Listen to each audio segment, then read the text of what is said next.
Okay, my name is Chris Davis. I'm VP of Smart Cities at CIMCON Lighting, and I'm here today to talk about smart cities. And this is a phenomena that's been on many of our minds here, particularly in the last couple of years. It's a growing phenomenon. And what I find that's real interesting is that if you look at cities becoming smarter, it really requires new ways of doing business because you have cities involved, you have utilities involved, you have telcos involved, and you have technology companies like CIMCON involved. So it really requires new ways of thinking and new ways of doing business.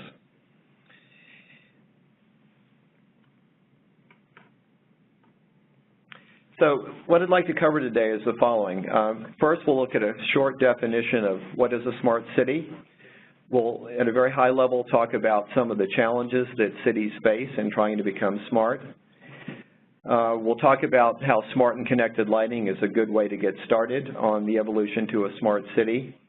We'll cover some of the leading and emerging smart city applications that are both on the streetlight pole and near the pole. And then we'll talk about an innovative way that cities and utilities can start to deploy sensors across the city landscape. And then we'll close with some examples of smart cities and projects that CIMCON has worked on.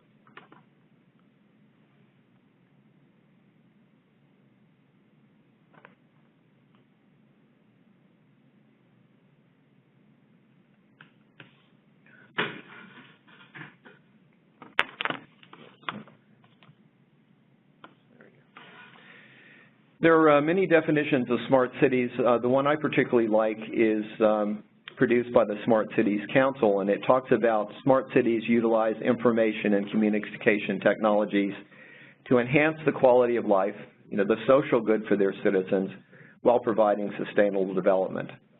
And if you look at smart cities, what they're really talking about here is emerging a combination of operational and informational technologies, along with mobile apps and other ways to provide value and to utilize data that comes from across the city. If you look at cities, they're all different, they're unique, and they have different needs, but we can basically sort of categorize what means smart in a few major categories. One of the drivers for smart cities is energy efficiency, reducing CO2 emissions. Another one is providing higher levels of public services for their citizens and residents and workers. Another is how do they improve the city operations to, again, deliver better services, but also take cost out of their operations and their budgets. Public safety is a big concern, parking, traffic, law enforcement, Vision Zero to reduce traffic deaths.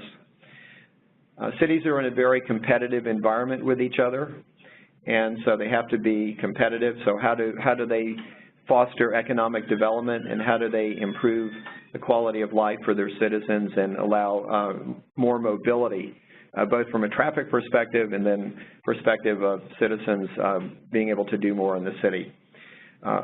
CIMCON is located in the Metro Boston area, and one of the big drivers for the city of Boston is digital equity. So how can they provide internet access across the city for all of their citizens to promote economic goods and services, improve education, and so forth. When you look at cities, they face a lot of challenges. A big one, particularly in some of the older cities that come from the industrial age, is crumbling infrastructure. Many cities are having to contend with urban migration and growth from that. I think no matter what city you live in, if it's a medium to larger size, you have traffic and parking congestion that's an issue. There's an ongoing demand for public services, and if you look at the population of the United States, we're aging. So there's a higher level of demand for services from this population. I think the biggest problem that cities face, though, is really one of funding. They want to make these improvements. They want to do better for their citizens. So how do they provide the money to do that? And, they're just suffering from funding constraints coming from all sides. Tax bases are proving to be inadequate. Costs, like for all of us, are going up both from a capital perspective and an operating perspective. And then some of the older, larger cities have these huge unfunded pension liabilities where they have to contend with, which means that there may not be money to do things to improve city operations and the quality of life in the city. So if cities have to provide a real wide variety of services, and here we highlight some, lighting, parking, traffic management, improving air quality, waste management, and public safety, they've got a real issue. And where do they start, and what's the business case?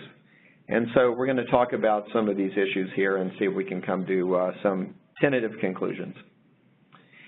Many people are saying that smart and connected outdoor lighting is the first step to becoming a smart city. And there are a number of reasons for that. One, it's pretty much everywhere. It's ubiquitous. It's close to where the people are. And there are multiple stakeholders in the lighting. And I just learned just last week, as a matter of fact, that you know, one of the questions you have to ask is, first of all, who owns the street light poles? Who owns the lights? And then who pays the bill? And I had generally assumed that the street light poles were owned by either the utility or the city. I was informed last week by a major northeastern utility that sometimes the ownership of the poles is actually shared between the telcos and the utilities, and then in some cases, of course, the city buys the poles and the lights, so it's just a really big set of variables to contend with, which means, hence, new business models. Smart lighting as a business case is pretty compelling, and the reason for that is the following. If you look at the life cycle cost of a project, this could be a commercial office building, a public building like a university, or outdoor lighting. If you look at the total life cycle cost, only about 20% of that is coming from the cost of capital, the engineering, and the financing to put the lighting infrastructure in place. About 80% of the cost comes from OPEX. That's energy, maintenance, repair, and operations. And unfortunately, cities and utilities and even many businesses tend to focus on the CapEx. They don't really focus on how do I better manage that 80% of the cost that comes after the smart and connected lighting infrastructure is in place. I used to be at Schneider Electric, and we found that this ratio held the same in all types of buildings. So let's look at some of the reasons for smart and connected lighting. One, of course, is the energy savings. And if you look at some of the numbers that come from the Energy Information Agency from the Department of Energy, if a city or a utility upgrades their lighting infrastructure to LEDs, in most cases they can expect to save about 50% on their energy cost. Then by adding smart controls and selective dimming and brightening schedules, they can potentially save another 10 to 30% on the energy cost with respect to the lighting. I think one of the larger savings, particularly over the long term, an additional savings is really on the automated maintenance and repair.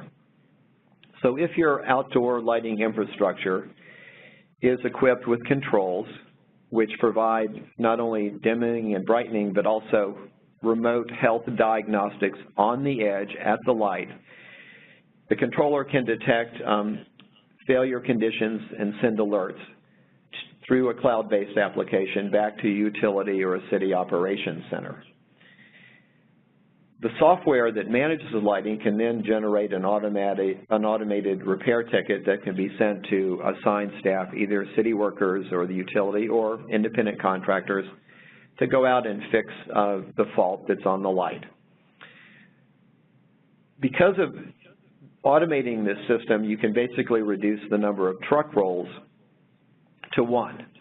And what we found in the small seacoast city that I live in, I asked the Director of Public Works, I said, you know, so how many truck rolls does it take to fix a light? And he said, well, our average is about 2.6. One, to respond to a complaint or to have my guys driving around at night looking for faults.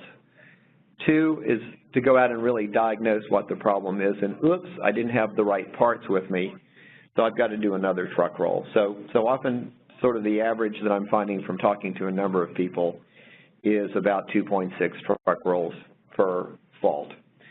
So if you look, what does a truck roll cost? I've asked the question and you get varying answers, but I think if you're looking at a fully burdened cost of a truck roll and having to have an officer there on a detail to direct traffic around the bucket truck, you're looking at hundreds of dollars. So the savings over a period of 10, 15, 20 years, which is the projected life of LED lighting, can be quite high. So that's one set of savings that come from having smart and connected lighting infrastructure. Energy savings and reduced maintenance and operational cost. There are other ways that you can deploy your smart and connected lighting infrastructure as sort of a first step to a smart city, and that's through the development of smart mobile applications that rely on the lighting controls, the network that they talk over, and cloud-based software. So let me show you a couple of examples that were brought to us by several different people. The first one, and this is an application that CIMCON has developed. It's in prototype right now. This came from a university in Pennsylvania, and we were talking to them about deploying our lighting controls on their campus for the streets and roadways, the parking lots, and the pathways that connect various parts of the campus. And the director of engineering there said, I've got this problem. I want to make the campus safe. I want to be able to attract students. I want the parents to feel that their kids are safe when they attend here. And so I'm having to deploy these blue button kiosks all over campus. And each kiosk average installed cost for me is about $37,000. And we said, well, what does that come from? He said, well, you've got the design and engineering cost in terms of where you're going to site it. You've got your trenching and construction cost to erect and put up the kiosk, and then you've got ongoing operational cost with maintenance, the electricity, maintenance equipment of the equipment, and so on and so forth. So we said, is there anything you can do using this mesh network that you put on top of the campus, so to speak, that connects and controls all the lighting? So we developed a Blue Button app, and it is installed on a student's smartphone, either Android or iOS. And if a student feels like they're in danger, they push the blue button on their phone. Now, we know where the student is because they have a GPS in the phone, and we know where the adjacent lights are in the vicinity of the student where the incident is taking place. The lighting controllers, for example, have a GPS in them. So the phone sends a signal to us saying we're in danger. We know where the lights are in the near vicinity. We can bring those up to a brighter level, flash them depending on what the campus wants to do, and at the same time dispatch police to go to that location. So again, here's a smart city public safety application that's been enabled by having smart and connected lighting infrastructure in place. So what are the cost savings here? What's the value prop? One, I avoid a $37,000 capital cost for each kiosk. I get better coverage throughout the campus, and I can make the students feel safer. So a really nice application. From that idea, and again, this idea didn't come from us, was what we're calling the First Responder app. And this came from a Metro Boston area police department. And we were describing the Blue Button app as something that they could also deploy in their parks and on their city streets.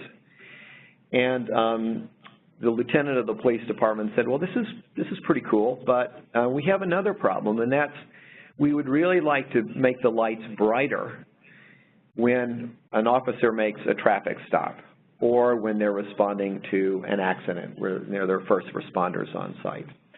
So we took the same concept and said, all right, because most cities, if they have LEDs and controls, they're running at 70, 80% brightness. They're not fully lit. We can take those dim lights and bring them up to 100% level. So here you see on the left-hand side of the screen, the officer is making a stop. He brings the lights up to the brightest level. He gets a better look of what's going on in the car, and hopefully there's no bad guy there. Or if there's an accident and they need to render aid to victims that are in the accident, can I bring the lights up to a brighter level so I can see? So here's another application. So the whole point of this is that in today's world, we believe there will be a number of applications that will come from the cities, from the utilities, from the citizens that nobody's thought about.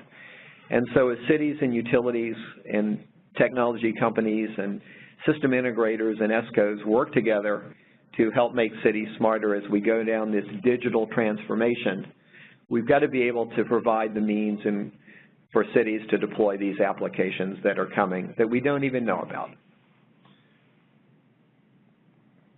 So let's just sort of summarize the last three examples that I talked about that are enabled just by putting smart and connected lighting infrastructure in place. So we talked about energy efficiency, an additional 10, 20, 30% over LEDs. Obviously, there's a benefit there with reduced carbon emissions. We talked about the maintenance, repair, and operational cost and better managing the lighting assets. This is something that's really big for utilities if they own the lights is, you know, where are all the lights, what's the status of them so they can better manage those capital costs. So there is a real ROI here, a real business case that can provide funding not only for the lighting but other future applications that can be deployed on the lighting infrastructure. From the Blue Button app and from the First Responder app, you saw that there was a public safety issue. It also makes the city better place to live because citizens feel safe, they have higher quality light. And as in the case of the kiosk, there's an opportunity for deferring capital cost and using those monies on things that are actually provide more value to the citizens. So we've talked about a couple of examples on the pole. Let's talk about on the pole but below the bulb. And we were fortunate enough to be engaged with Pacific Gas and Electric, and they came to us and they said we're starting to deploy small cells across our service area, and we really have a requirement to be able to provide power to those, but more importantly, to be able to meter the electricity that the small cells use. And by the way, particularly here in California with the number of electric vehicles and the regulations that are in place to provide incentives to increase the electric vehicle fleet in California, we really need to be able to meter electric vehicle charging stations that are in the public spaces. So we've done some work with them, and I'll show you a couple of examples. The key here, though, in terms of benefits, enhanced public services, again, quality of life issues, and then economic growth, better Wi-Fi, better cell coverage, and then for the utility or the city, revenue generation. So as I said, in the city of San Jose and in Santa Clara near the 49ers Stadium, the city and PG&E have installed 250 small cells. The cellular provider there was AT&T. And so in this case, the smart pole has two CIMCON products in it. A street light controller that's sitting on top of the street light. It's running on a Silver Spring network. And then we have an internal CIMCON wireless revenue grade power meter so that the utility can bill for the energy that the small cell consumes. I might also add that there's an opportunity here for whoever owns the pole, and that's real estate. I'm going to rent space on the pole for deployment of microcells, Wi-Fi, or other services that may go on the pole. So here we have a couple of examples, and the thing I like about the small cell example here, which is it's aesthetically pleasing. You don't have a household type utility meter that sits outside on the box, the base on the bottom, and can be vandalized. And you don't have to send somebody out to read it.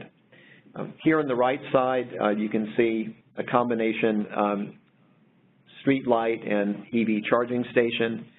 This comes from a company out of Germany that's a spin-off of BMW. You can see the BMW i3 there. And so we're working with them to design in the wireless revenue grade meter into the charging station.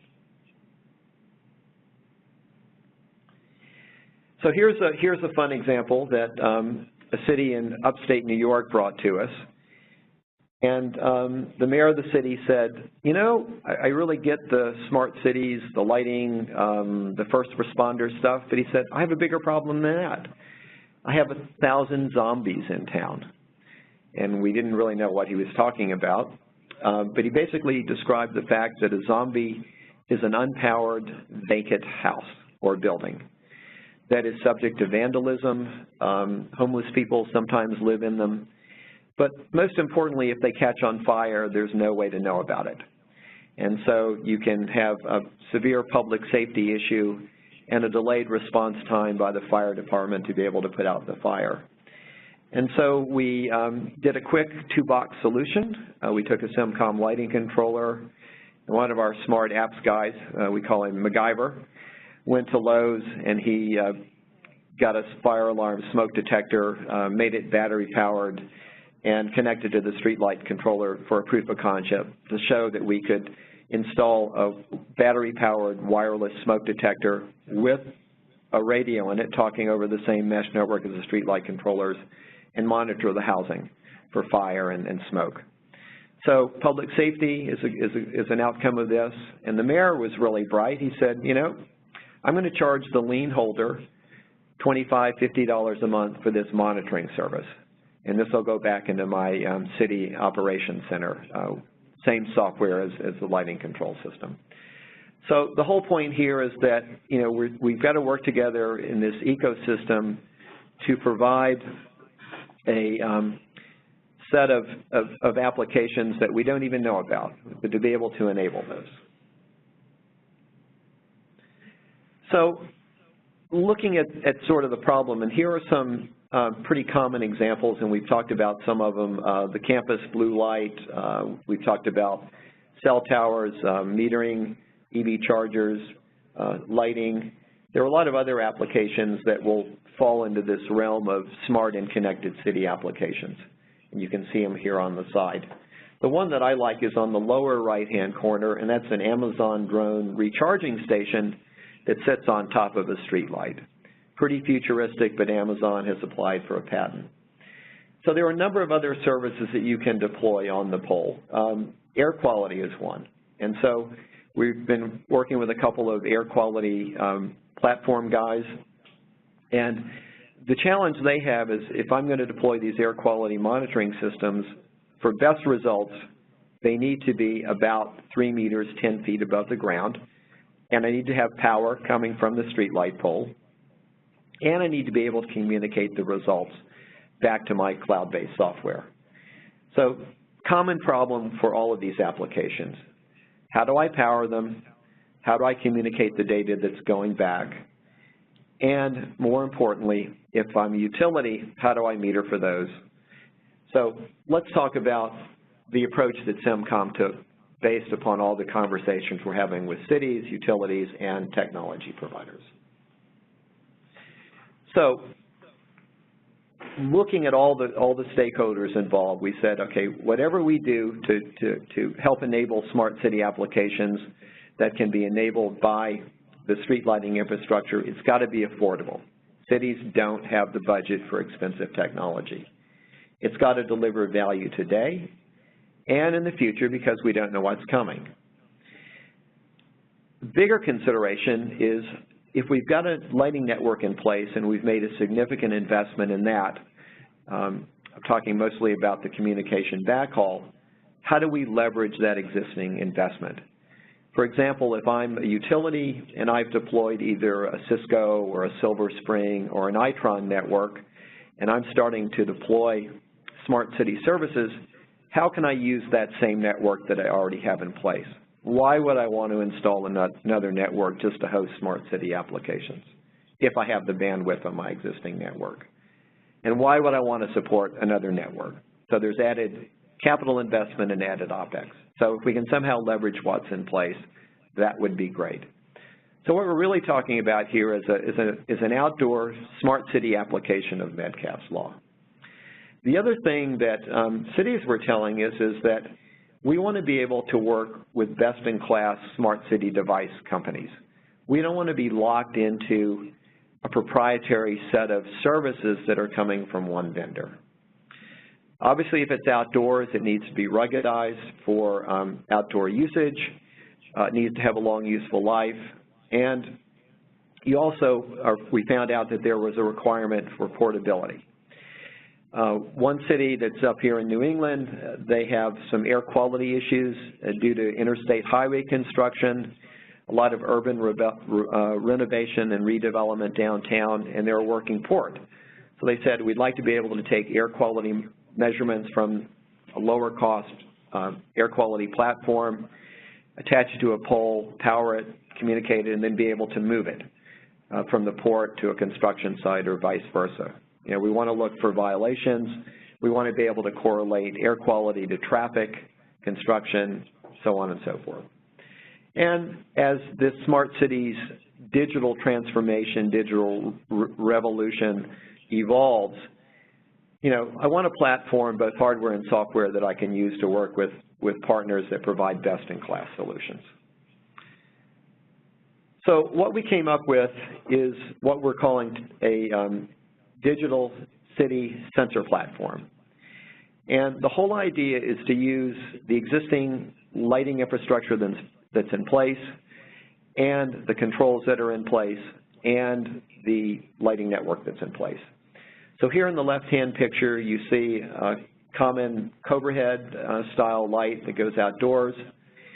The second picture shows a prototype of a smart city sensor platform that actually plugs into the ANSI 7-pin connector on top of the street light, and then on top of it, it has another female connector so you can plug the street light controller in on top of that. So really easy to deploy, plug and play, move around, and then use this to start to host and enable other services on or near the pole. So let me show you some examples of that. So the first picture you saw, that was just a prototype. Here we have a working example. So in this example, we have a single board computer that's inside the city sensor platform. On one side, on the left, we're providing AC power out to power devices. On the right-hand side, we have other interfaces to provide metered power out. So that could be power over Ethernet, USB, and we support serial connections. Most that we've seen requested have been RS-485. So you have the ability to provide analog and digital inputs, 24-volt DC power supply in and out, or out, and then AC supplies before. As I said before, this has edge processing. So if you have other sensors that are deployed on or near the pole, you have the ability to do some additional processing there so that you're managing by exception, that you're not having to send big bits of data. And as a classic example is if I've got some low-resolution video cameras that are on the pole to do parking, I want to look at parking spaces which are a defined area on the street. Is it occupied or not? I don't need to send a picture. So you do the processing with the sensor and this platform, and then you just send, you know, a 0 or 1 over the network. So we really wanted to make this device agnostic, so deploy a number of cameras, motion sensors, environmental sensors. We've had requests to make this a repeater for some of the low-powered wide-area networks, Sigfox, LoRaWAN, Ingenue, which is RPMA, and use that to increase the range and granularity of talking to wireless sensors that are deployed not on the pole. An interesting example is fire hydrant monitoring. What's the pressure? Simple, simple, simple, simple. Going back to one of the design considerations on network independence, for our streetlight controllers, we can communicate over the networks that you see here. 2.4 gigahertz Zigbee Pro. We support Cisco AMI networks, Silver Spring, Itron, Trillion, and Ingenue. So the whole idea is to be able to, for these low bandwidth, low data rate applications, to communicate over the existing network through the streetlight controller. Now, if there's a requirement for higher throughput, higher bandwidth going back, you can actually put a cellular modem in the co-located or city sensor platform that we have here. So we really think that there's an opportunity for the stakeholders to work together to help cities deploy digital smart city services across the landscape. And here, as a summary slide, we sort of show various examples of those that provide value. We show parking with a Bluetooth parking sensor. You could have waste bins over a Zigbee network. Deploying video cameras for physical security or motion sensors on the pole, air quality, it's up a little high, but on the pole. And then some utilities we're talking to want to deploy digital signage on the pole to run ads or to provide information to their citizens. And then, of course, we have EV charging. So there's just a number of possibilities, and we look forward to getting more and more ideas so we can make this platform that we've started on much more robust. Now, what I'd like to do here in sort of wrapping up is to talk about some of the installations that are smart city related that CIMCON has undertaken with a number of business partners. The first one is the city of Worcester, which is the second largest city in New England. It's located in the central part of Massachusetts, about 181,000 people. And they have installed our controls on over 14,000 LED streetlights and about 1,500 LED lights in their parking garages. So the network controls are allowing adaptive dimming. They're allowing brightening. For example, if a parking structure is not, let's say it's occupied with cars but nobody's walked through, they dim the lights, and if somebody comes into the space, they bring it up so the person can get to their car. There's obviously the maintenance, repair, and operation considerations, but they've had significant savings and have reduced their energy and maintenance costs by over $900,000 in a year. Another one of our key applications that happens to be nearby is Providence, which is the capital of Rhode Island. We're doing remote monitoring and management of approximately 17,000 streetlights there. That application is providing significant advantages in terms of reduced operation and maintenance costs, but it was principally deployed for being a platform to enable future smart city services. And so that's something we'll work on with Providence in the near future. We worked here with the city of Halifax, the capital of Nova Scotia, to deploy about 43,000 LED streetlights. They're concerned about dimming to save energy cost. Energy is very expensive, and Canada, Halifax in particular, has a very strong emphasis on greenhouse gas emissions. So they're looking at saving over $5 million with the LEDs and controllers. And then last but certainly not least, we're working with the country of Jamaica through the Jamaica Public Service Company to install across the island, eventually over a 3-year rollout, 110,000 streetlight controllers. First phase, which is going in right now, is about 35,000 streetlights.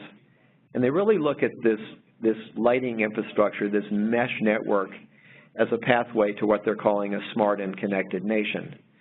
And a lot of this savings will come from obviously energy savings and higher resiliency.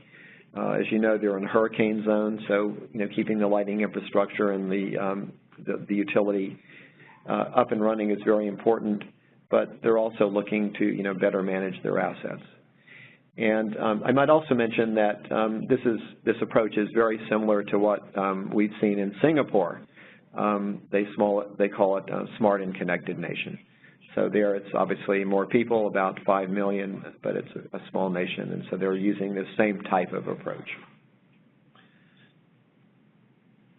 So in closing, we feel that lighting is the gateway to a smart city, and we're really talking about an evolution here, where we're going from a dumb light pole with just a light on it to a smart light pole where we're providing energy savings via controls, and then maintenance savings being controls and software, and then really migrating with the addition of the city sensor platform to making that light pole smart city smart, and then hosting a whole suite of applications. And so in closing, every city is different, and the advantages that may come from this are going to be different from each city. They sort of fall into three buckets. One is we're able to provide a higher level of services to our citizens, our residents, hopefully make the city a nicer and better place to live and work, attract tourism, foster economic development, and then for the cities and the utilities, the option to create new revenue streams, as the example for the zombie housing. So in closing, I'd like to reference you to a white paper on our website. It's called Today's Cities Getting to Smart, and I hope to be able to author version 2 of that, which covers many of the points that are here in the presentation.